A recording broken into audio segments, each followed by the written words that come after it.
Hello and welcome to News Central TV. I am Adebola Adeduba. Here are top stories making the headlines beyond the continent. The news begins in Europe. Today, voters across the United Kingdom are heading to the polls to participate in the highly anticipated general election. The democratic process is a crucial opportunity for citizens to exercise their right to vote and have their voices heard. The outcome of this election will not only determine the composition of the government, but also influence policies and decisions that would impact the lives of millions of people. Our correspondent, Afia Hagan, has the story. We'll bring you that report in the course of the news bulletin. But to talk more on this is our international correspondent, Afia Hagan. Afia, we spoke at 6 p.m. Now it's 8 p.m. What's new? Has voting ended? Has counting commenced? What's new there? Well, 2 hours to go until the polls close, just under 2 hours to go. And the polling station is actually getting busy. Now, 40,000 polling stations open up and down the country. The rule is that the polls close at 10 p.m. But if you get to the polling station at 10 p.m. and you are in the queue, then you still will be entitled to vote. Now, this general election is the first time that voters have needed voter ID to be able to vote. That can be a driving license or a passport, or you could apply for a specific voter identification card. Now, a lot of people have thought, why is the reason why we need to have a voter ID? Convictions for voter fraud, there was only 11 of them in 2019. If you don't have ID, you will actually be turned away from the polling station. But polling stations, as I say, remaining extremely busy. This one that I've been at all day still has people streaming to come and place their votes. And like I said, it's just under 2 hours to go until the polls close. Well, we've seen reports, that indicating 31% surge in food prices, urging the people to vote for Labour Party. What else is working for the Labour Party? Talking about their candidate, that's Keir Starmer. Well, yeah, absolutely. The cost of living crisis is something that's been on the forefront of everybody's minds. There's nobody in the United Kingdom that hasn't been affected by the cost of living crisis. And I think when it comes to Sir Keir Starmer, he does have some ideas to bring about the end to the cost of living crisis, whether that is perhaps putting up taxes to pay for services, ways to manage the Bank of England to bring down inflation. But I think the thing that really is pushing in Keir Starmer's favour is that he's not Rishi Sunak and he's not from the Conservative Party. Like I've been saying all day, from the people that I have met from yesterday right into today, the common theme is that people want change. And actually, they're not entirely sure what that change is, but they just do not want a Conservative government. They do not want Rishi Sunak. They want a change. Now, Labour Party, Keir Starmer is the most viable alternative. The Liberal Democrats, the Green Party, or Reform UK do not have enough candidates and enough of a margin to be able to form a parliament. So the most viable alternative is Sir Keir Starmer and the Labour Party. So I think that's really what is playing into his favour, is that he's not Rishi Sunak. And well, there is this comprehensive report you did on this election. Let's take a look at it. We'll get back to you and speak more on this. Millions of people across the UK have cast their vote in what's been touted as the most historic general election for a generation. Sir Keir Starmer's Labour Party is expected to win the majority of the seats, with the Conservative Party returning to the opposition for the first time in 14 years. This morning, Sir Keir Starmer and Rishi Sunak both cast votes in their home constituencies, wrapping up 6 hectic weeks of campaigning up and down the country. Voters turned out in their droves, with voter ID required for the first time in a general election to make sure their voices were heard. I've got a pretty good idea who I want to vote for after 14 years. I think we've had enough. It's time for a change and move on. I think it's a bit of a weird one. I think a lot of people are kind of inclined to vote Labour just to get the Tories out, but I'm personally not doing that because I think this is a really safe Labour seat, so I can actually vote for the first time in my lifetime for a candidate that actually represents my views. I've been disappointed in some of the things that have been happening with Labour, how a lot of the things that I think the left has stood for, they've sort of started to make concessions around. I understand that's bringing about people from different sides in, but it's prompted me to think about what future I want, who do I want to vote for, who's speaking the language that I want to see the change in now, and but also it's like inspired me to see that people are thinking about voting, they want change. I feel very excited that we're going to see a difference after. Yeah, I think everyone seems to think it's kind of a landslide, which I'm, without giving away who we're voting for today, like hopefully it will change a lot of things, but I'm really hoping that people still turn up and vote, because it's kind of like not a deal that's done until everyone votes. We need to put someone in charge that's going to guide our country in the right direction, and also address those things that need to be addressed. We have a lot of war going on in the world. A lot of people are suffering in Ukraine. We have people suffering in Palestine. We have to free Palestine as well. So we need to look at it from that point of view in terms of the election. Why are we regressing as a country? We should only be progressing. So that's why I think of the election, and hopefully everyone votes and we get the right people in place so we can move forward as a country. Polls close at 10 p.m. here in the UK. Counting starts almost immediately and continues overnight. The winner is expected to be announced by 7 a.m. Friday morning. For News Central, I'm Afia Hagan. Well, quite interesting viewpoints there from people. We had to take that report to bring context to our conversation. Afia, in the light of what people have said, and then looking at Keir Starmer's stance on the war in Gaza, his support for Israel, do you think this has hurt his image in any way? Well, that's a really interesting question, and something I've been thinking about all day. Look, the Labour Party has long been plagued by accusations of being anti-Semitic. So on one hand, by him, publicly with his chest, saying that he supports Israel in the Israel-Gaza war, he's tried to stamp out those anti-Semitism rumours that have plagued the party for years. But on the other hand, there is lots of people who feel that what's happening to the Palestinians is also terrible, and that Sir Keir Starmer, who is leading a party that is traditionally on the left of politics, that is traditionally socialist, should be supporting the Palestinians in this cause. I think, actually, to be honest, he's probably lost more votes than he's gained because of his stance on the Israel-Gaza war. But really, does Keir Starmer of the Conservative Party have, does he have the magic wand, his manifesto? Does he have what it takes to lead UK to a better economy, reversing 15 years of regression and also stagnant income growth?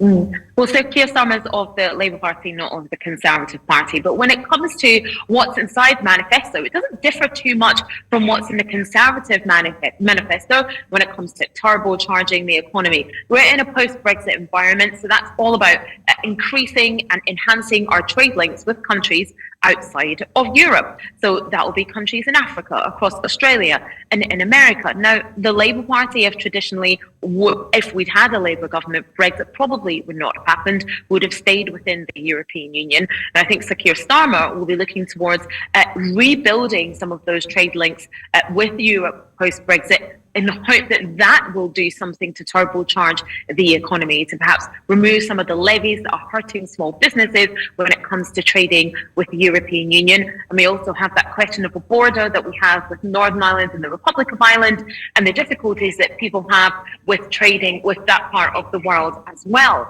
So I think those are the things that are within the Labour Party manifesto that could go some way towards, like I said, turbocharging the economy, which is something that absolutely everybody in the United Kingdom wants. Well, yeah, Keir Starmer of the Labour Party, I meant. But then on a light note, Afia, we're hearing of dogs not being allowed into the polling booths. What's that all about? Yeah, I love that I'm answering this question. There's a whole list of things that you can and cannot do around polling stations. So you cannot take a selfie inside a polling station. You can vote if you're drunk, as long as you're not disorderly. One of the things you're not allowed to do is bring a dog into the polling station unless it's an assistance dog. So someone that's assisting someone who is partially sighted or blind, or assisting someone who is disabled. So that's why you have a lot of dogs waiting outside polling stations. We saw a few of them earlier on, very well behaved, sitting down and waiting for their owners to vote. Thank you so much for your perspective on this. Afia Hagan, our international correspondent. Many thanks for your insight. Beyond the continent. Let's take a short break. Stay with us. Thank you for staying tuned. A Moscow court rules to keep French researcher Laurent Vinatier arrested last month and accused of gathering military information in pre-trial detention. The 47-year-old works for Swiss conflict mediation NGO and became the latest Westerner arrested in Russia in early June, officially charged with breaching Moscow's foreign agents law. Moscow accused him of collecting military information, and his arrest came as tensions between Russia and France escalated over Ukraine. The Moscow City Court on Thursday rejected Vinatier's appeal request to be placed in house arrest but to be kept in detention until August 5th.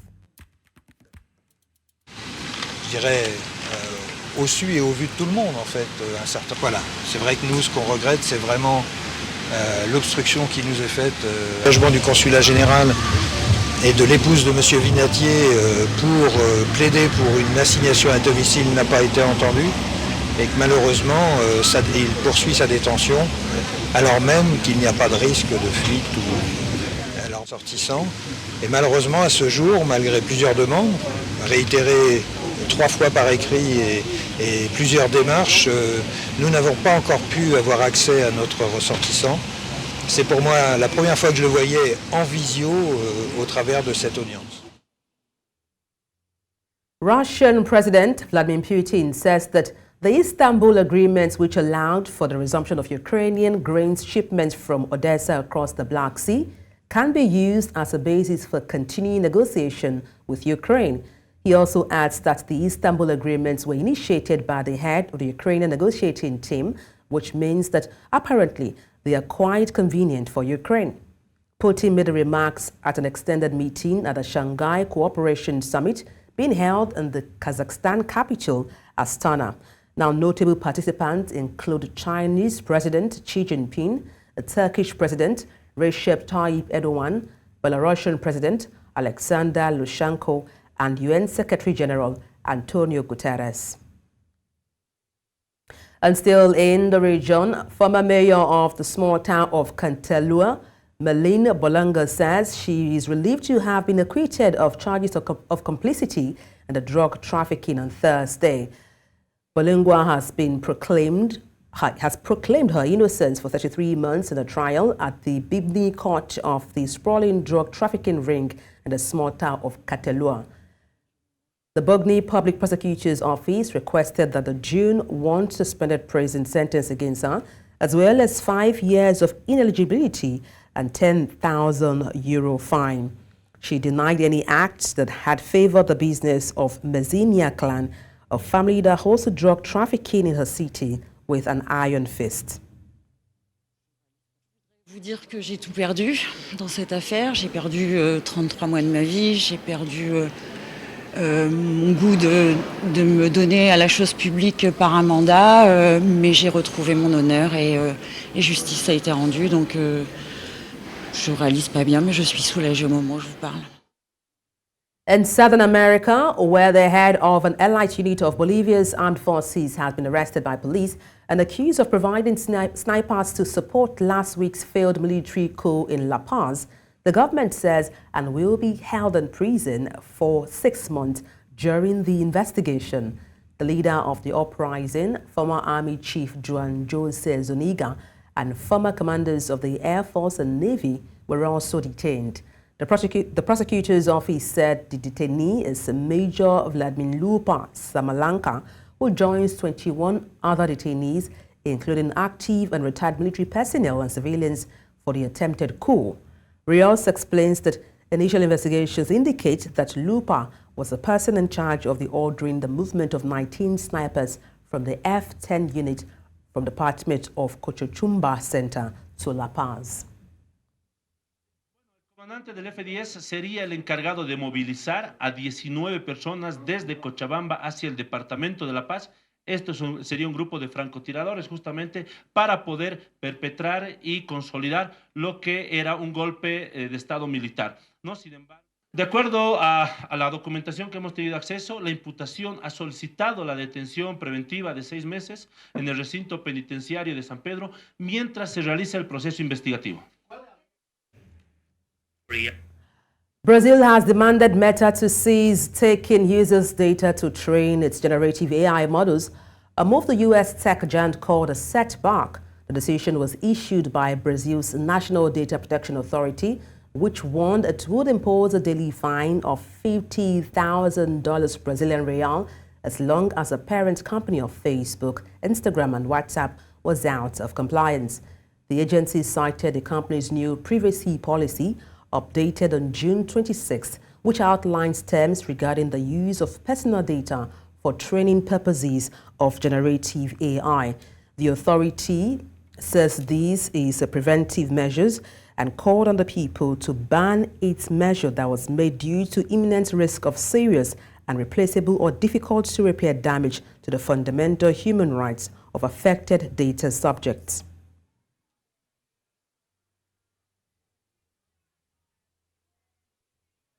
And let's tell you that European Union announces extra provincial duties of up to 38% on Chinese electric car import.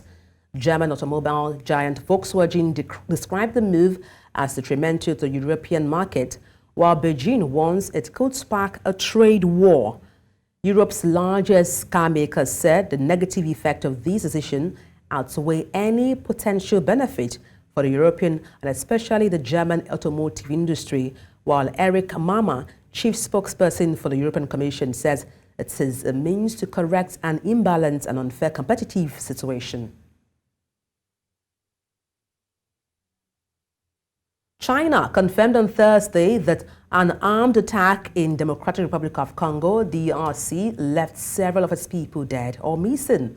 Local sources told the press on Wednesday that a militia attack on a mining site in gold-rich Ituri province killed at least 4 Chinese nationals, which attributed the incident, which claims to defend the interests of the Lendu tribe against the rival Hemba tribe. China Ministry spokesperson Mao Ning said this at a press conference.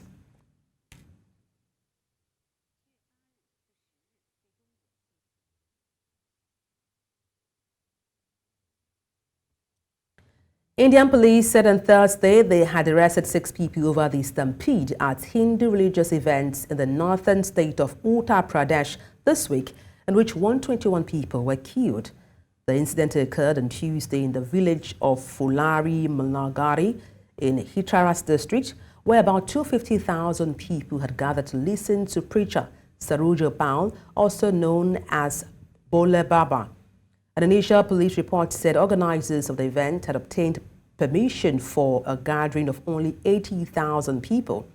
Now, 4 men and 2 women arrested were aides to the preacher who were involved in organizing the event, but fled when the stampede broke out. But the people in custody are people whose family members are victims of the stampede.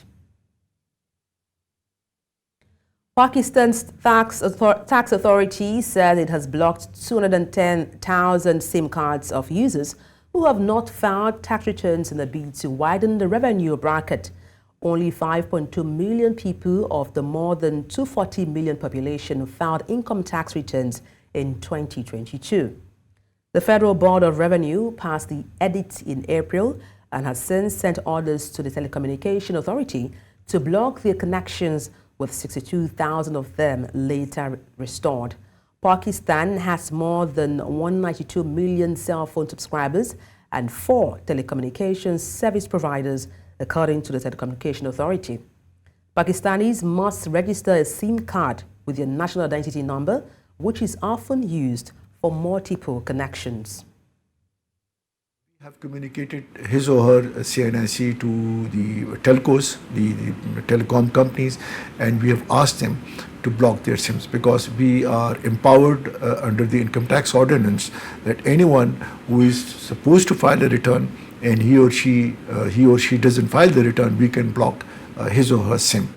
Up till now, we have sent the data of 215,000 CNICs to the telcos, and out of them about 65,000 filed their returns. So the moment they file their returns, we unblock their SIMs.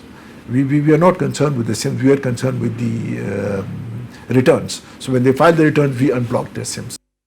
Tax से निकलवाया जाए, काली बहरें निकालें जो tax चोर हैं, बड़ी बड़ी मिलें हैं जिनकी बड़े बड़े ताजर हैं, ये बहुत बड़े जो बिजली चोर हैं जो पैसा ही नहीं देते, कोई एमएलए है, कोई मिनिस्टर है, कोई वजीर है, पहले तो उनको ऊपर टैक्स लगाए ना, वो तो माफ़ करवा जाएंगे। मैं अब फाइलर हूँ, दैट डजंट मीन कि जो है ना मैं को बड़ा आला काम करो, मैं अपनी ड्यूटी दे रहा हूँ। मुल्क के लिए जो भी पैसा मैं बनाता हूँ उसके लिए मैं उनको देता हूँ। तो ये तरीकाकार नहीं है कि जी आप सिम्स ब्लॉक कर, ये तो freedom of expression, freedom of right.